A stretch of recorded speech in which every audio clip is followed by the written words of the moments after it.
look at the role of the Rothschild family, the family said to be the wealthiest in the world. When Amschel Meyer Bauer inherited the business, he decided to change his name to Rothschild. Amschel soon learned that loaning money to governments and kings was more profitable than loaning to private individuals. Not only were the loans bigger, but they were secured by the nation's taxes. Mayer Rothschild had 5 sons. He trained them all in the skills of money creation, then sent them out to the major capitals of Europe to open branch offices of the family banking business. His first son, Amschel Meyer, stayed in Frankfurt to mind the hometown bank.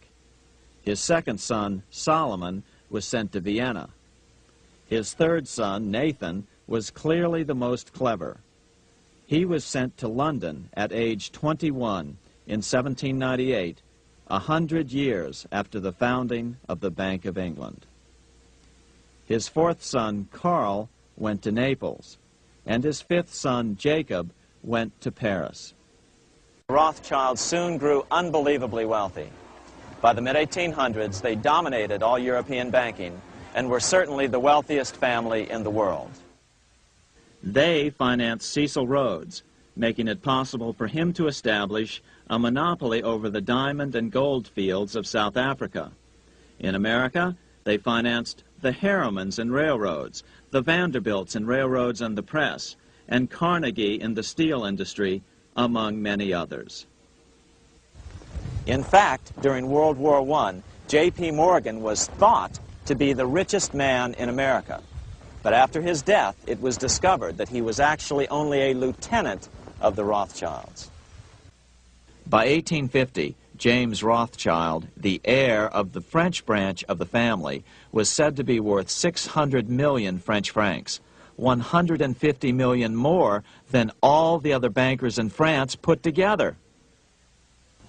He built this mansion called Ferrier, just east of Paris. Wilhelm I, on seeing it, exclaimed, "Kings couldn't afford this. It could only belong to a Rothschild." Money changers, those who loan out and manipulate the quantity of money, were active in medieval England. In fact, they were so active that acting together, they could manipulate the entire English economy. These were not bankers per se. The money changers generally were the goldsmiths. They were the first bankers because they started keeping other people's gold for safekeeping in their vaults. The first paper money was merely a receipt for gold left at the goldsmith. Paper money caught on because it was more convenient than carrying around a lot of heavy gold and silver coins. Eventually, goldsmiths noticed that only a small fraction of the depositors ever came in and demanded their gold at any one time. Goldsmiths started cheating on the system. They discovered that they could print more money than they had gold, and usually no one would be the wiser.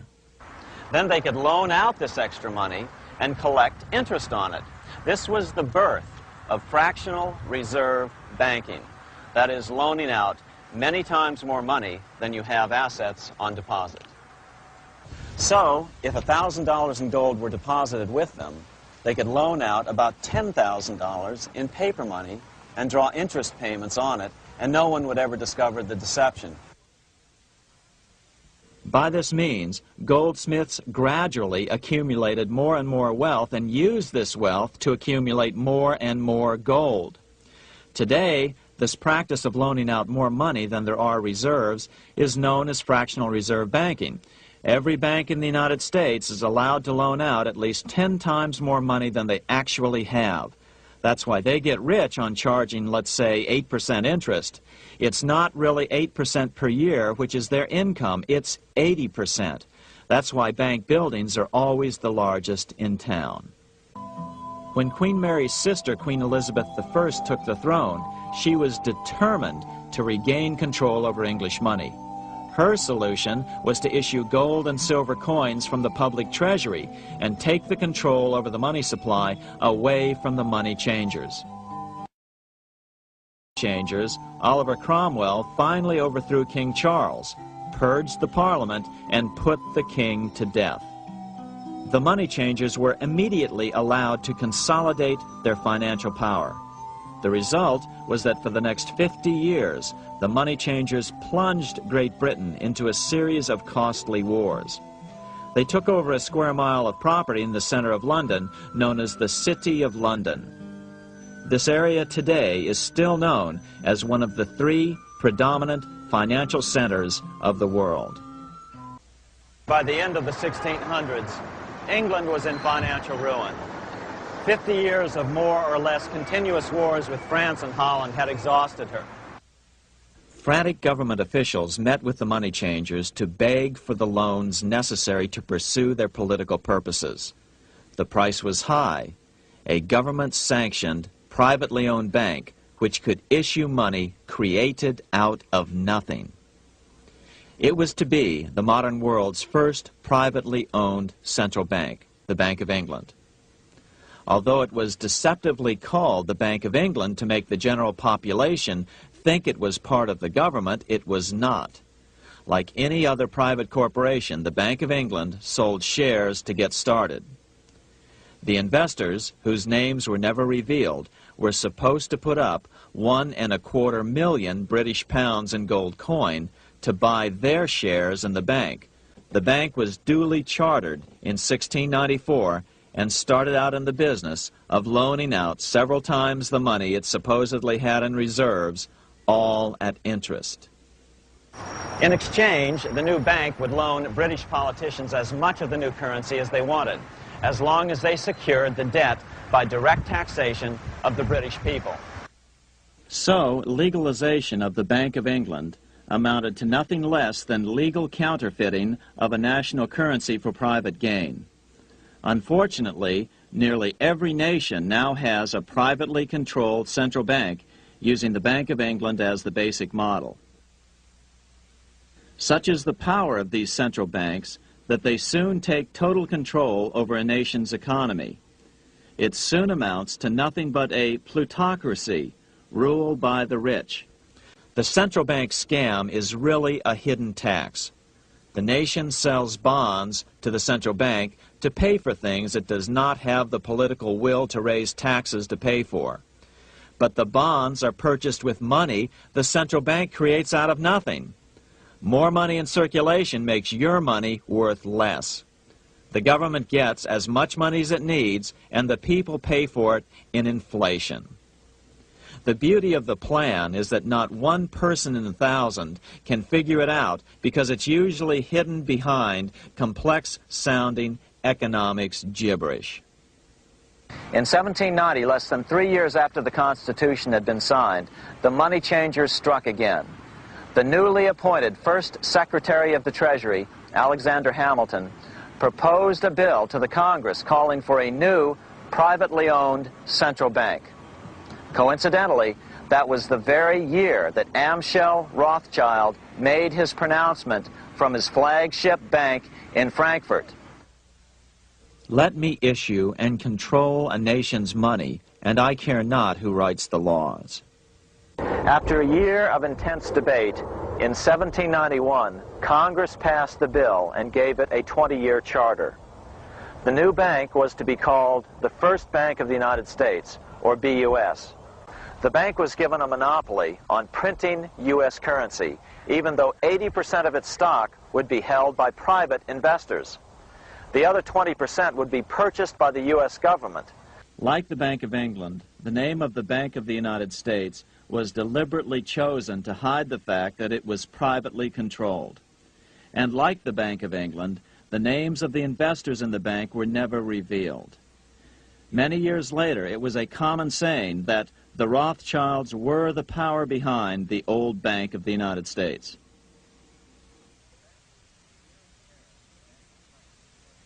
Here in Paris, the Bank of France was organized in 1800, just like the Bank of England.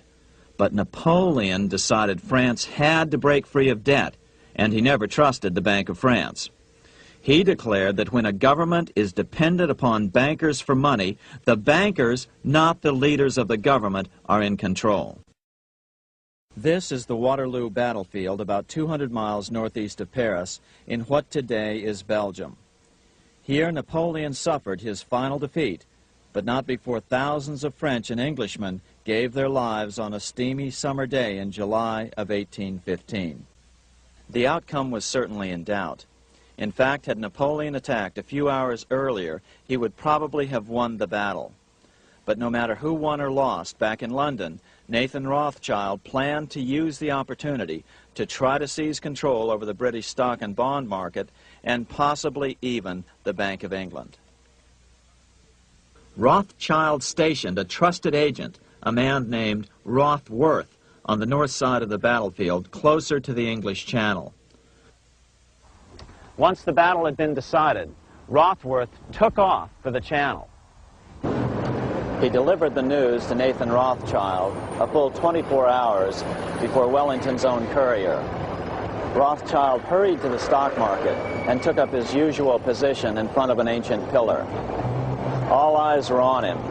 The Rothschilds had a legendary communications network. If Wellington had been defeated and Napoleon was loose on the continent again, Britain's financial situation would become grave indeed. Rothschild looked saddened. He stood there motionless, eyes downcast. Then suddenly he began selling. Other nervous investors saw that Rothschild was selling. It could only mean one thing. Napoleon must have won, Wellington must have lost. The market plummeted. Soon everyone was selling their consols, their British government bonds, and prices dropped sharply. But then Rothschild started secretly buying up the consols through his agents for only a fraction of their worth hours before. Myths, legends, you say?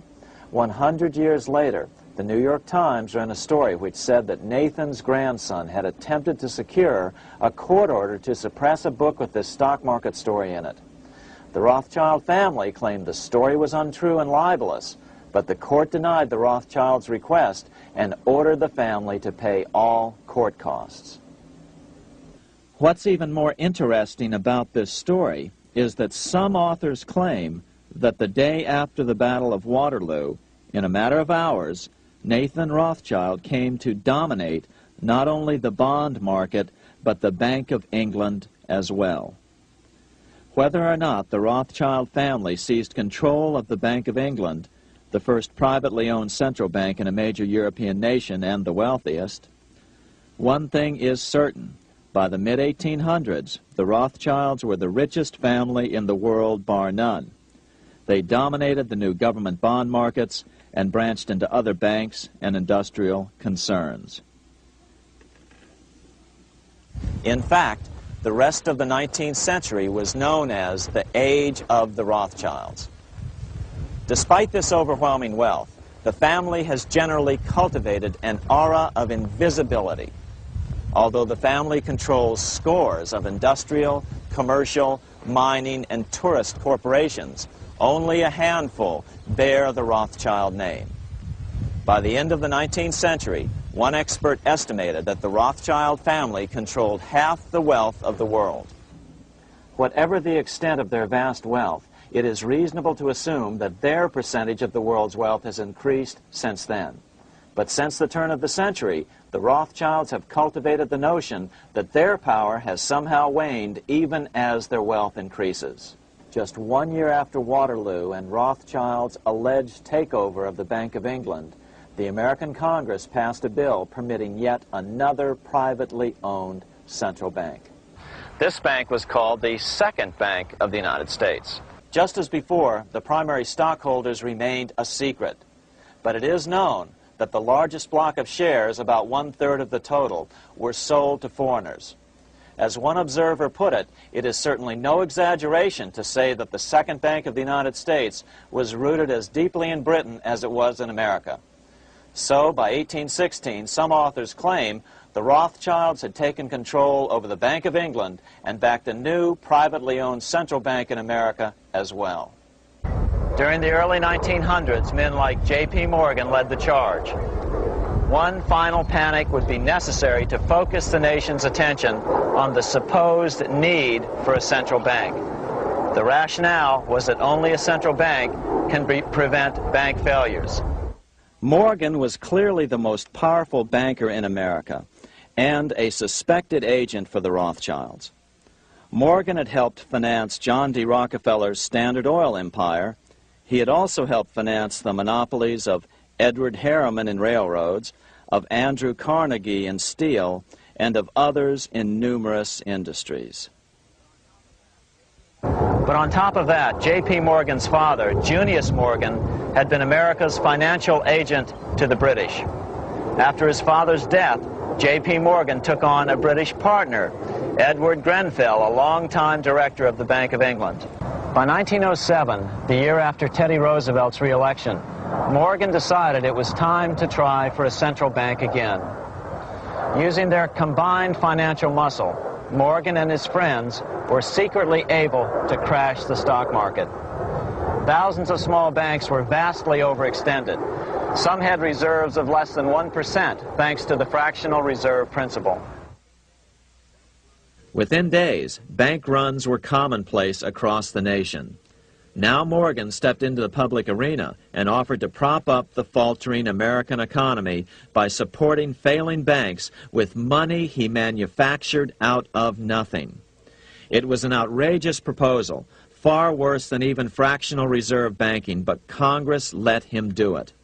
His plan worked. Soon, the public regained confidence in money in general and quit hoarding their currency. But as a result, banking power was further consolidated into the hands of a few large banks. By 1908, the panic was over, and Morgan was hailed as a hero by the president of Princeton University, a man by the name of Woodrow Wilson. The money changers had been able to create a series of booms and busts.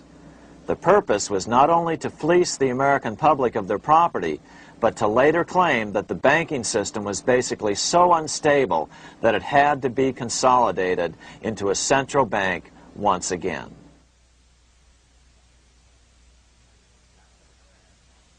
After the crash, Teddy Roosevelt, in response to the panic of 1907, signed into law a bill creating something called the National Monetary Commission. Of course, the commission was packed with Morgan's friends and cronies. The chairman was a man named Senator Nelson Aldrich from Rhode Island. Aldrich represented the Newport, Rhode Island homes of America's richest banking families. His daughter married John D. Rockefeller, Jr., and together they had 5 sons: John, Nelson, who would become vice president in 1974, Lawrence, Winthrop, and David, the head of the Council on Foreign Relations and former chairman of Chase Manhattan Bank. As soon as the National Monetary Commission was set up, Senator Aldrich immediately embarked on a 2-year tour of Europe, where he consulted at length with the private central bankers in England, France, and Germany. The total cost of his trip alone to the taxpayers was $300,000, an astronomical sum in those days. Shortly after his return, on the evening of November 22, 1910, some of the wealthiest and most powerful men in America boarded Senator Aldrich's private rail car and in the strictest secrecy journeyed to this place, Jekyll Island, off the coast of Georgia. With the group came Paul Warburg. Warburg had been given a $500,000 per year salary to lobby for the passage of a privately owned central bank in America by the investment firm Kuhn, Loeb and Company. Warburg's partner in this firm was a man named Jacob Schiff, the grandson of the man who shared the Green Shield house with the Rothschild family in Frankfurt. Schiff, as we'll find out later, was in the process of spending $20 million to finance the overthrow of the Tsar in Russia. These 3 European banking families, the Rothschilds, the Warburgs, and the Schiffs, were interconnected by marriage down through the years, just as their American banking counterparts, the Morgans, Rockefellers, and Aldriches were. Secrecy was so tight that all 7 primary participants were cautioned to use only first names to prevent servants from learning their identities. Years later, one participant, Frank Vanderlip, president of National City Bank of New York and a representative of the Rockefeller family, confirmed the Jekyll Island trip in a February 9, 1935 edition of the Saturday Evening Post. The participants came here to figure out how to solve their major problem, how to bring back a privately owned central bank. All the participants knew that these problems could be hammered out into a workable solution. But perhaps their biggest problem was a public relations problem, the name of the new bank.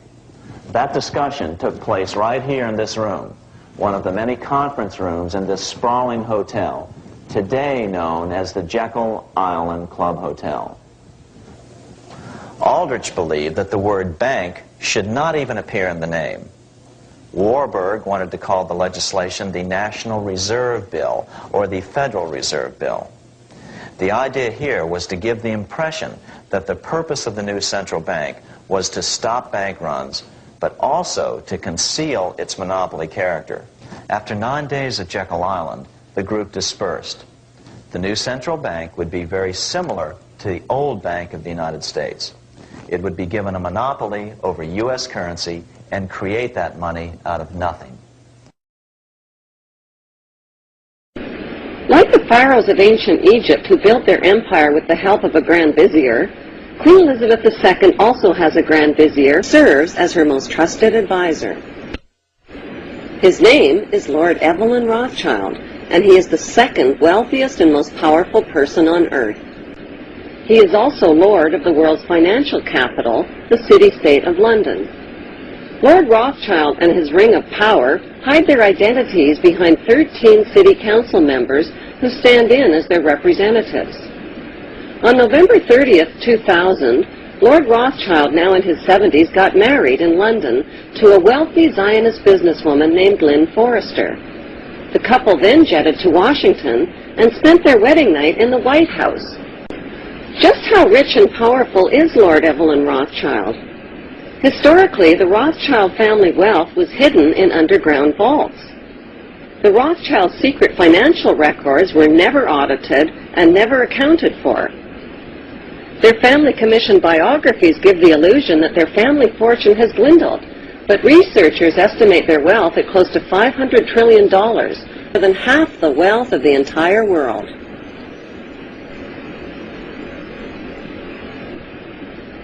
Besides their many castles, palace mansions, wineries, racehorses, and exotic resorts, the Rothschilds bought Reuters in the 1800s. Reuters then bought the Associated Press, which selects and delivers the same news stories to the entire world, day after day. They have controlling interest in 3 major television networks and easily avoid media attention since they own it. Until recently, they owned and operated England's Royal Mint and continue to be the gold agent for the Bank of England, which they also direct. They control the LBMA, London Bullion Market Association, where 30 to 42 million ounces of gold worth over $11 billion are traded daily. The Rothschilds earn millions weekly just on transaction fees alone. They also fix the world price of gold on a daily basis and profit from its ups and downs. Over the centuries, the Rothschilds have amassed trillions of dollars worth of gold bullion in their subterranean vaults and have cornered the world's gold supply. They own controlling interest in the world's largest oil company, Royal Dutch Shell. They operate phony charities and offshore banking services where the wealth of the black nobility in the Vatican is hidden in secret accounts at Rothschild Swiss banks, trusts, and holding companies. How did Evelyn Rothschild become the filthy rich Grand Vizier to Queen Elizabeth II and godfather of the black nobility? By birth, Evelyn Rothschild is the great-great-great-grandson of Mayor Rothschild and is passing the godfathership down to David de Rothschild. Although Evelyn Rothschild looks like a harmless gray-haired old man, make no mistake about it, Rothschild and his ancestors have handpicked presidents, crashed stock markets, bankrupted nations, orchestrated wars, and sponsored the mass murder and impoverishment of millions. The wealth hoarded by this one family alone could feed, clothe, and shelter every human being on earth.